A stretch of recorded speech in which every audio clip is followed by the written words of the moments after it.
We will learn how to write animal spelling.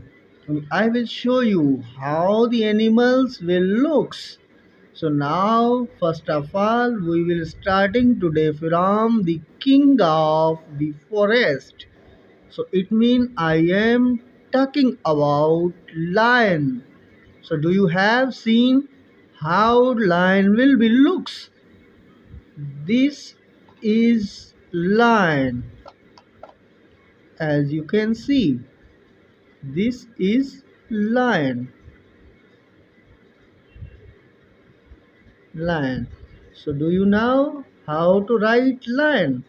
First of all, we will select L. This is L. L. Okay. And then we will find where is I. So when we choose I, so let me find. You can see this is I. And now L I. So friends, after that we will find O.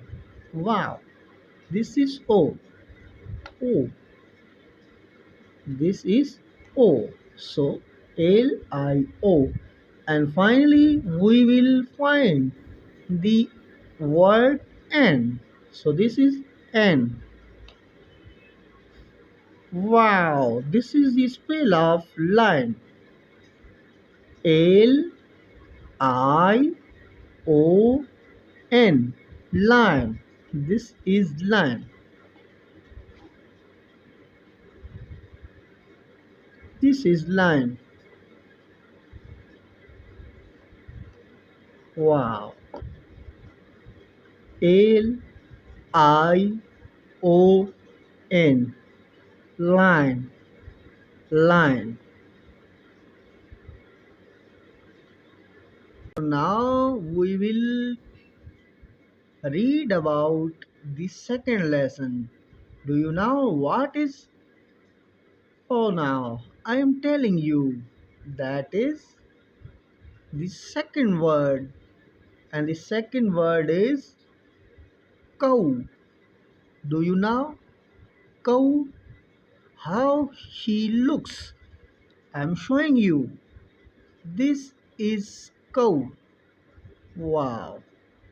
You can see this is cow. Wow. Wow. And do you know how to write it? First of all, we will find C. This is C. Wow. Wow. C. And second we find O. Wow. I will find it. Wow. C O. And finally we will find O W. Wow. C O W. Cow. Wow. Amazing.